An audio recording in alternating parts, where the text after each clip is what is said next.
आज का प्रयोजन हमारे परिवार में पत्नी शीला पासवान के मृत्यु के संबंध में सामाजिक रूप से अपने यहाँ रखा गया है। और शुरू से हम बाबा साहब अम्बेडकर और भगवान बुद्ध के उपासक रहे हैं। उनकी प्रेरणा से ही मेरा परिवार आगे बढ़ा है और उनके स्वर्गवास के उपरांत हमने उनका दाह संस्कार ये किया है और हमने भगवान बुद्ध के आइडियोलॉजी को रखते हुए उनका संस्कार किया गया और उसी उपलक्ष्य में हमने समाज के सभी लोगों को आह्वान किया कि आप आइए और उनके आइडियोलॉजी पे हम लोग चल करके उनकी प्रार्थना करें, श्रद्धांजलि करें। और सभी हमारे परिवार के लोग सभी उपस्थित हैं, आए हैं और आने वाले हैं। इसमें हमारे भगते RK राजन साहब जो बोकारो से चल कर के आए हैं, हमारे बीच उपस्थित हैं और हमको अनुग्रहित कर रहे हैं। उनके मार्गदर्शन में हमने आज उनका कार्यक्रम रखा है और यह खास करके जो हमारे समाज के लोग हैं और जो कुछ जो किंवदंतियां हैं या जो परेशान हैं सामाजिक रूप से, उनको हमने हटाने का या उनको त्यागने का संकल्प लिया है और जो समाज में एक दिशा निर्देश कर सके, एक लक्ष्य को बढ़ा सके, इसी के प्रयास में हमने आगे बढ़ने का काम किया।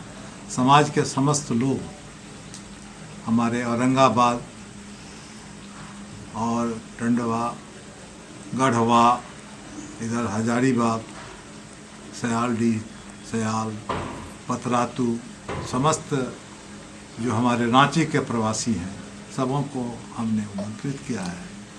हमारे RC राम जो रिटायर्ड IG हैं, मुख्य रूप से इसमें भाग लेंगे और वो हमारे महासभा, अखिल भारतीय दुसाध महासभा के अध्यक्ष हैं।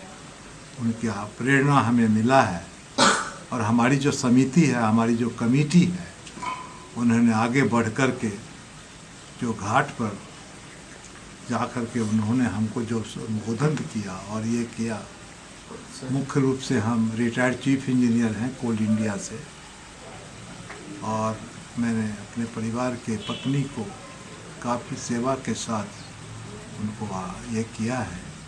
मुझे बहुत प्रसन्नता है, इस अवसर पर मुझे बहुत प्रसन्नता है कि हमारी पत्नी को जो सेवा मिलनी चाहिए, हमारी बच्चियां सब उपलब्ध हुई हैं और इस कारवां को हम समाज में ले जाना चाहते हैं ताकि लोगों को प्रेरणा मिले और जो व्यर्थ का खर्चा है, बर्चा है, जो हमारे लोग समाज से मिसगाइडेड होते हैं, उनको हम लाइन पर लाने का उनको हम प्रयास करते हैं। और हमारे जो बाबा साहब अम्बेडकर, भगवान बुद्ध, इस बीच हमारे राहुल गांधी ने भी आकर के हमें सम्मानित किया, उसको हम आगे बढ़ाना चाहते हैं और इससे खास प्रेरणा मिलेगी। और इतना ही चंद शब्दों में मैं आपको इसको आगे बढ़ाने का काम करते हैं। आज का अनुष्ठान सफल हो, हमारे सभी लोग आए, इसी संदर्भ में हम समाज को आगे बढ़ाने का काम करते हैं और बाकी सब कवर कर लीजिए आप। बहुत भगवान को सब लेंगे। बोलो जी कहीं जाने वाले थे, तब बोले चलिए पानी तो भी ले लीजिए।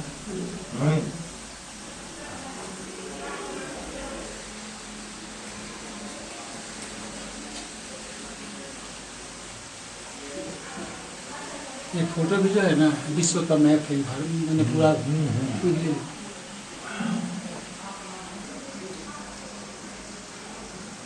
लोग बोलते हैं कि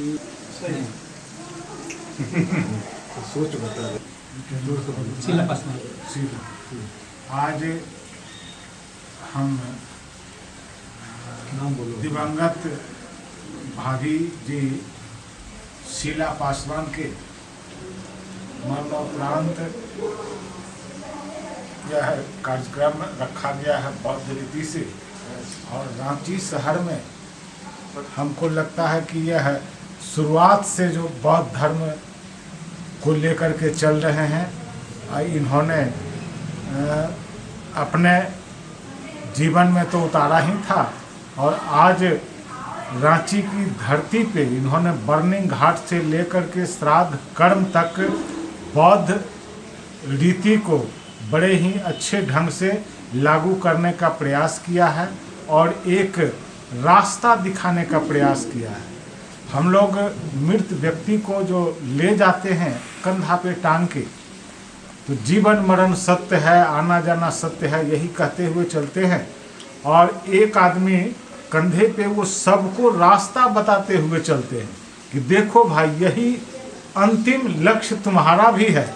आज भले तुम जो है कोई युवा हो, कोई प्रौढ़ हो, कोई बूढ़ा हो, कोई जवान हो, लेकिन आना सबको यही है। तो आज का जो कार्यक्रम होगा वैसे ही हमारे शंभू पासवान के द्वारा यह हमारे समाज का एक रास्ता दिखाने का प्रयास है इनके द्वारा।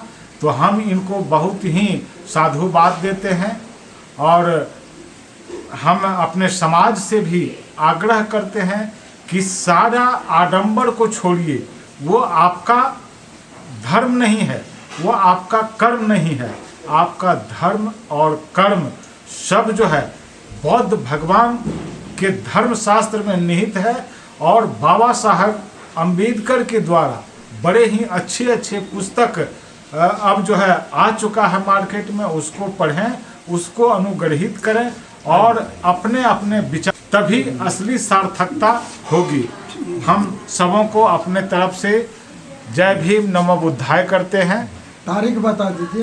आज पाँच दिनों में कार्यक्रम 15 दिसंबर 1924 को यह कार्यक्रम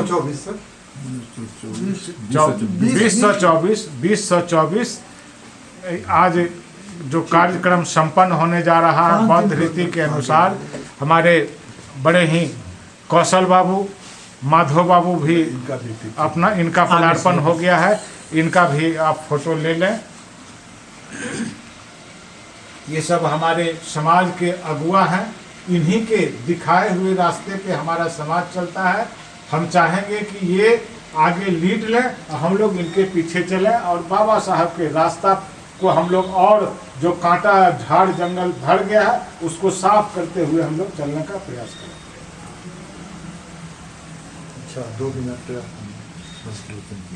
समाज को रास्ता दिखाने वाले श्री बंसलोचन राम तोषक पार्टी मौके पे। आज 15 दिसंबर 2024 है। आज हम जितने भी यहाँ पर लोग उपस्थित हुए हैं, मान्यवर शंभू पासवान की उपासिका शीला पासवान के श्रद्धार्पण कार्यक्रम में आज हम सभी यहाँ आए हुए हैं। सबसे पहले हम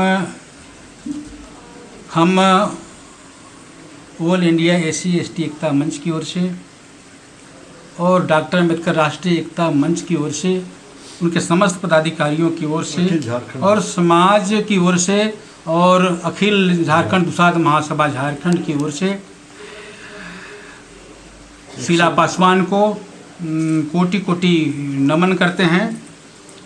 और साथ ही हम इस आयोजन को करने वाले आज भारतवर्ष का समाज अंधविश्वास और पाखंड में जकड़ा हुआ है। हमारे महामना गौतम बुद्ध इस जगत में आए और हम मानवों को मानव के रूप में जीवन यापन करने का जो संदेश दिया है, उसको आज हमारे मान्यवर शंभू पासवान प्रारंभ कर रहे हैं, व्यवहार में आ रहे हैं। इसलिए हम कोटि कोटि इनको धन्यवाद देते हैं कि आप समाज को एक नया दिशा देने का काम किया है। और आने वाला पीढ़ी और वर्तमान, हम पूरा समाज से भी अपील करते हैं, भारतीय समाज से अपील करते हैं कि ये जो मृत्यु भोज है, ये जो ब्राह्मणवाद है, इसे आज समाप्त करने की आवश्यकता है। और हम सभी मिलकर ये जो व्यवस्था, वर्तमान जो व्यवस्था है, जो हमको दिन ब दिन दरिद्र बनाता है, उससे समाज को मुक्ति मिल सके। इन्हीं शब्दों के साथ हम हमारे शंभू भाई को बहुत बहुत धन्यवाद देते हैं। जय भीम, नमो बुद्धाय। कौशल बाबू, हमारे बड़े भाई डॉक्टर शंभू पासवान जी की पत्नी का श्रद्धांजलि सभा का आयोजन किया गया है। बड़ी खुशी की बात है कि हम लोग यहाँ उनके श्रद्धांजलि सभा में आए हैं और एक नई परंपरा की शुरुआत करने जा रहे हैं। ऐसे तो मैं व्यक्तिगत रूप से मृत्यु भोज में शरीक नहीं होता हूँ। मैं श्रद्धांजलि सभा में आ जाता हूँ, मगर मैं स्वयं मृत्यु भोज को कभी ये नहीं करता हूँ। आज आए हैं एक नई परंपरा बौद्ध धर्म का लेके हम लोग यहाँ पर नए चीज़ का शुरुआत करें, ताकि हमारा समाज इस चीज़ को अनावश्यक खर्च से बच सके। ये दिखावापन, ये ब्राह्मणवाद से हमारा समाज बच सके, ये एक नई परंपरा की शुरुआत करने जा रहे हैं। धन्यवाद। नमो बुद्धाय। यहाँ बैठ जाइए आप सामने बाबू। हाँ, नहीं ठीक। जो रिटायर्ड सेल टैक्स कमिश्नर से हमारे बीच उपस्थित है, इस उपलक्ष्य में मुझे बहुत सौभाग्य प्राप्त हुआ इनका। और हमारे प्रसाद महासभा के प्रेसिडेंट के रूप में अभी हम इनको आगे बढ़ रहे हैं। इस बीच हमारे रामचंद्र बाबू आईजी साहब भी उपस्थित हो रहे हैं। बहरहाल मैं चाहूँगा इस अवसर पे जो हमने लोगों ने कारवां को आगे बढ़ाने का काम किया है, दो शब्द कम से कम हमारे माधव प्रसाद साहब। आप बैठ जाओ उधर, सामने से लेने। आज 15 दिसंबर 2024 के श्री शंभू पासवान की स्वर्गीय पत्नी शीला पासवान के श्रद्धांजलि सभा और श्रद्धांजलि देने के लिए आयोजित किया गया सभा में उपस्थित हूँ। और मैं उनकी पत्नी को श्रद्धांजलि से श्रद्धांजलि अर्पित करता हूँ। ये बहुत अच्छी बात है कि समाज में व्याप्त मृत्यु भोज रूढ़िवादी जो प्रथा चली आ रही है और उसको उन्होंने समापन करने का संकल्प लिया है। इसमें हम लोग समाज की संपूर्ण शक्ति से इनको सहयोग देने की आवश्यकता है। उनके सिद्धांत पर हम लोग को चलने की भी आवश्यकता है, क्योंकि ये बहुत ही जो मृत्यु प्रथा जो है, मृत्यु भोज प्रथा, एक्चुअली ये समाज के दृष्टिकोण से सही प्रतीत नहीं होता है।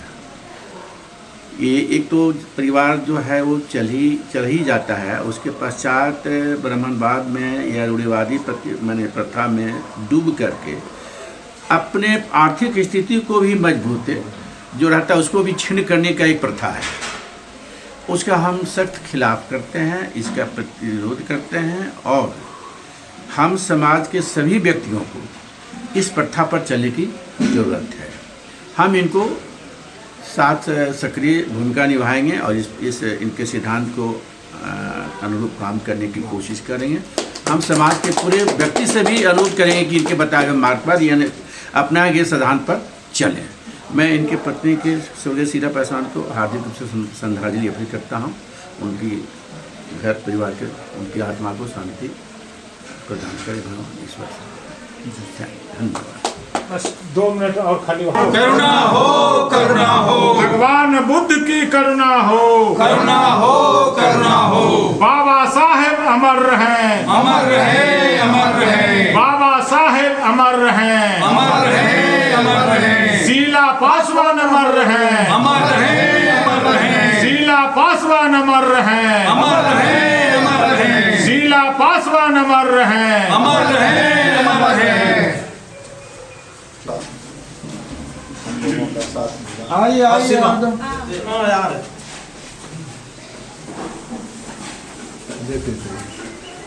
आइए आइए आइए इधर बढ़िए। हाँ ले लेंगे, आने दीजिए जी, बढ़ते जाएंगे तब लेते रहेंगे, उधर ले लेंगे। चलिए इधर उधर भी खोल सकते हैं, हमें उधर से आके खोलिए, उधर से आके उधर से आके खोल दिए, आ जाइए आ जाइए। हाँ अभी कार्यक्रम के बाद फोटोग्राफी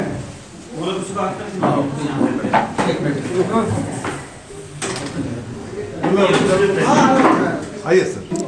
सेकंड पुत्री श्वेता जी और उनके जीवन साथी संदीप कुमार जी, तीसरी पुत्री संचिता जी और उनके पति जीवन साथी जितेंद्र कुमार जी,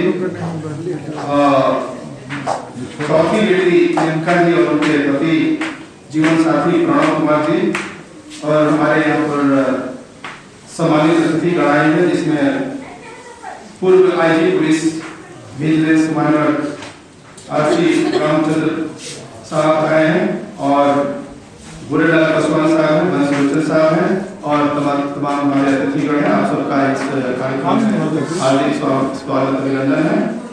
सभी परिवार के सदस्यों से आग्रह है कि कृपया इस कार्यक्रम में शामिल होकर के शुरू करें, संस्कार में शामिल हो, क्योंकि ये संस्कार पूरी तरह से बौद्ध पद्धति में से हो रहा है।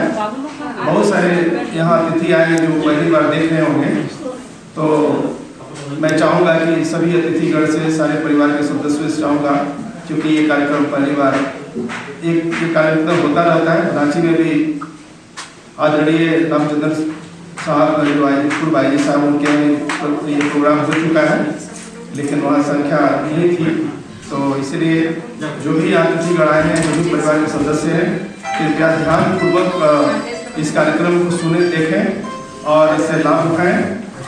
और कोई भी किसी तरह का प्रश्न अगर किसी के मन में हो तो कार्यक्रम के बाद प्रश्न कर सकते हैं, उसका जवाब दिया जाएगा, उसका समाधान किया जाएगा। तो यहाँ पर जो है देख रहे हैं कि यहाँ पर जो मंच पर 3 महापुरुषों का फोटो लगा हुआ है। सबसे पहले बाएं साइड में आप देख रहे हैं कि भगवान बुद्ध का है, परम पूज्य जो महाकावड़ी भगवान बुद्ध हैं उनका फोटो लगा हुआ है। उनके बारे में आप जानते हैं कि भगवान बुद्ध कौन थे। कोई ऐसा व्यक्ति नहीं हो दुनिया में जो भगवान बुद्ध के बारे में नहीं जानता हो। हमारे भारतवर्ष के लोग ही भूल गए उनको, लेकिन बाकी भारत के बाहर सभी लोग इसको जानते हैं। आप जब बाहर जाते हैं तो आपको बताना पड़ता है कि बुद्ध के देश से आए हैं, तभी आपका बाहर स्वागत होता है, अभिनंदन होता है। आपकी पहचान बाहर में बुद्ध की वजह से ही हो जाए तो आपकी पहचान नहीं है वहाँ पर। तो इसलिए ये ऐसे महापुरुष हैं जिनके बारे में हम लोग को उतनी जानकारी नहीं है, लेकिन अब धीरे धीरे अब जानकारियाँ दी जा रही है, क्योंकि इनका जो धर्म था वो धर्म पहले सम्राट अशोक ने फैलाया था। जो जम्बू द्वीप जो 7 देश मिलाकर था, पूरा भारत बौद्धमय था, पूरा सुखी संपन्न देश था। यहाँ पर बड़ी बड़ी यूनिवर्सिटी हुआ करती थी, हर व्यक्ति सुखी संपन्न था। बाहर के लोग यहाँ आते थे, शिक्षा ग्रहण करते थे, यहाँ से व्यापार होता था, इसलिए सोने की चिड़िया कहलाता था। लेकिन जब से धर्म खत्म हुआ इस देश से, तब तक इस देश में सारे विदेशी आक्रमण हुआ है। जब तक धर्म इस देश पर था 7वीं 8वीं शताब्दी तक, तब तक कोई भी विदेशी आक्रमण नहीं हुआ तो सभी धर्म को अपना करके यहीं के नागरिक होकर रह गए। और उसके बाद जो है यहाँ पर जो व्यवस्था लागू हुई, इसमें इतनी जाति पाति व्यवस्था लागू हो गई, वर्ण व्यवस्था लागू हो गई, कि हम लोग जातियों में बंट करके एकदम बिल्कुल डिवाइड हो गए और इतना कमज़ोर हो गए कि जितने विदेशी उसके बाद 8वीं 9वीं शताब्दी के बाद जितना भी आक्रमण हुआ और सभी लोगों ने हम लोग को बहुत आसानी से जीत करके हम लोग को गुलाम बना लिया, क्योंकि हम लोग बहुत सारे व्यवस्था में वर्ण व्यवस्था बटे हुए थे, जातियों में बढ़ गए, इसलिए हम लोग कमज़ोर हो गए। तो बुद्ध की जो देशना है वो पूरे विश्व में है। आप देख लेंगे 56 देश में आज भी राजधर्म की तरह होता है, माना गया है, जिसमें चीन, जापान, थाईलैंड, कोरिया ऐसे इतने विकसित देश हैं जिनको भगवान बुद्ध के रास्ते पर चल करके आज सबसे ज़्यादा विकसित देश बने हैं। और वहाँ से जितना साइंस और टेक्नोलॉजी का जो चीज़ें हमारे घर में आ रही हैं, आप देख लीजिए, कार हो, मोबाइल हो, टीवी हो, बड़ी बड़ी एक चमचमाती गाड़ियाँ देखते हैं, या टीवी, मोबाइल, फ्रिज, जो भी आपके घर में जो इलेक्ट्रॉनिक सामान है वो सारे बहुत देशों से अपनाड़ दिया गया और नई व्यवस्था स्थापित हुई। भारतीय संविधान के रचयिता थे, उन्होंने धर्म को फिर से वापस करने के लिए 14 अप्रैल 1956 में नागपुर में 6-7 लाख लोगों के बीच उन्होंने धर्म चक्र परिवर्तन किया था। मैंने जो फिर से धर्म को स्थापित किया कि जो हमारी मूल संस्कृति इस देश में थी उस संस्कृति को फिर से वापस किया जाए, इस भारत को बौद्ध में बना करके फिर से जैसे विश्व गुरु पहले था ये भारत, जो सोने की चिड़िया कहलाता था, उसी तरह फिर से हम लोग बन जाए। इसके लिए सब वर्ण व्यवस्था खत्म करना है, सारी जातियों को खत्म कर सभी मानव एक समान का उन्होंने संदेश दिया भगवान बुद्ध ने। स्त्री पुरुष सभी बराबर हैं, कोई छोटा नहीं, कोई बड़ा नहीं, सभी इंसान बराबर हैं, सबके साथ दया करुणा मैत्री में रखना है।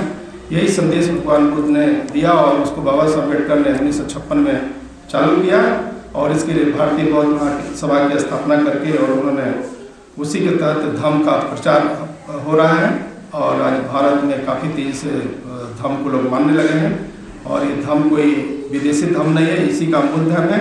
इस धर्म में सिर्फ सदाचार का जीवन जीना है, शील सदाचार का जीवन जीना है और इसमें कुछ भी नहीं है, सिर्फ शील सदाचार का जीवन जीना है, सामाजिक रिश्ता रखना है। और धर्म और धर्म में अंतर आप सब जानते हैं कि धर्म जो है इंसान को जोड़ने को धर्म बोलते हैं। जो भगवान बुद्ध का जो धर्म है वो इंसान को जोड़ने का नियम है। इसमें कहीं आत्मा परमात्मा ईश्वर का कहीं इसमें चर्चा नहीं, इसमें इज्जत है ही नहीं।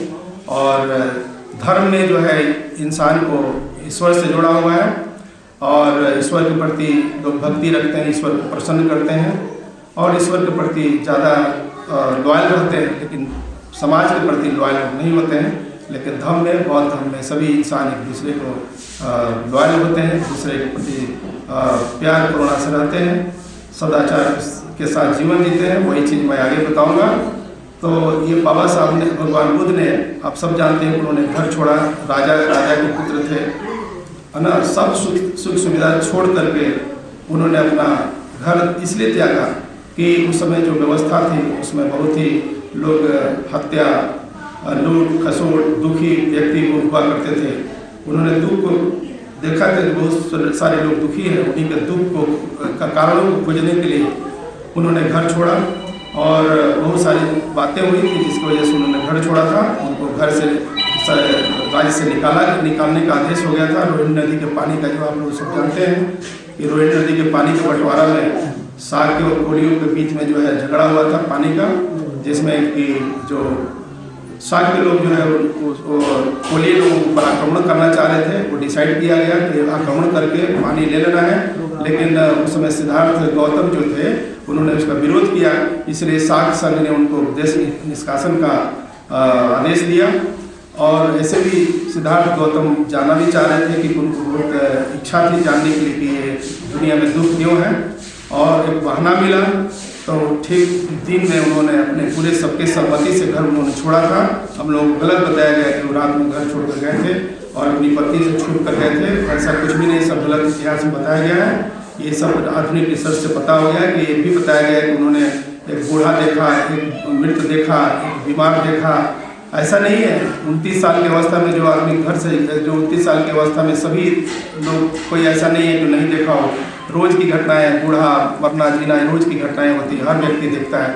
लेकिन 29 साल तक भगवान बुद्ध नहीं देखे थे, ये बिल्कुल ही विश्वास करने वाली चीज़ नहीं है। एक राजमहल में रहने वाला व्यक्ति, उसके राज्य में इतने लोग बढ़ते थे, सारी चीज़ उन्होंने देखा था, लेकिन झूठी बातें लिखी गई, उन्होंने देखा नहीं था। तो ये सब बातें हम लोग गलत बताई गई है। वो 29 साल की अवस्था में घर छोड़ा था, उनका एक पुत्र था 1 साल का, और उन्होंने बताया था अपनी पत्नी को कि मैं जब जाऊँगा तो ज्ञान प्राप्त हो जाएगा तो फिर से आऊँगा। ज्ञान प्राप्ति के बाद फिर भगवान बुद्ध आए और अपने परिवार से मिले थे, और उन्हें अपने परिवार सबको उन्होंने दीक्षा दे करके भिक्षु संघ बनाया था, भिक्षुणी संघ बनाकर सबको शामिल किया और सब लोग मिल करके धर्म का प्रचार किया।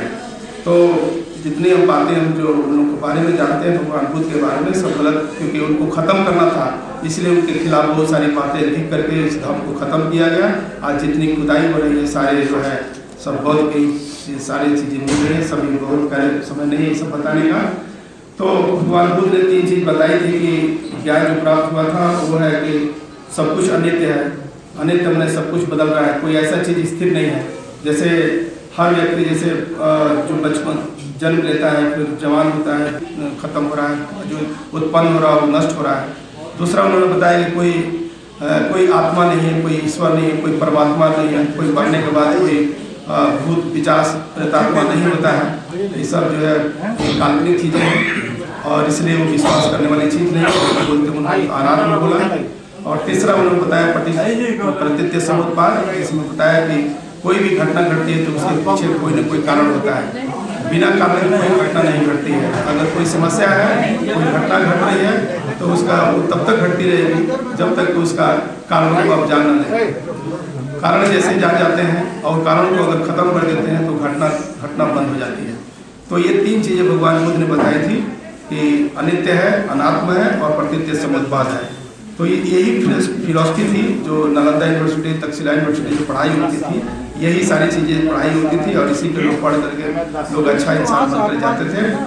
और दूसरी मूर्ति जो रखी गई है भगवान बाबा साहब अम्बेडकर की रखी गई है। बाबा साहब अम्बेडकर के बारे में आप सबको मालूम है कि उन्होंने हमें 2 चीज़ दिया है, एक संविधान दिया है, उसी संविधान के माध्यम से आज देश जो है इतना बढ़िया तरक्की कर रहा है, जो है देश में इतना लोग सारे स्त्री पुरुष सब आगे पढ़ लिख कर बहुत आगे निकल रहे हैं और सभी लोग अच्छा से रह रहे हैं।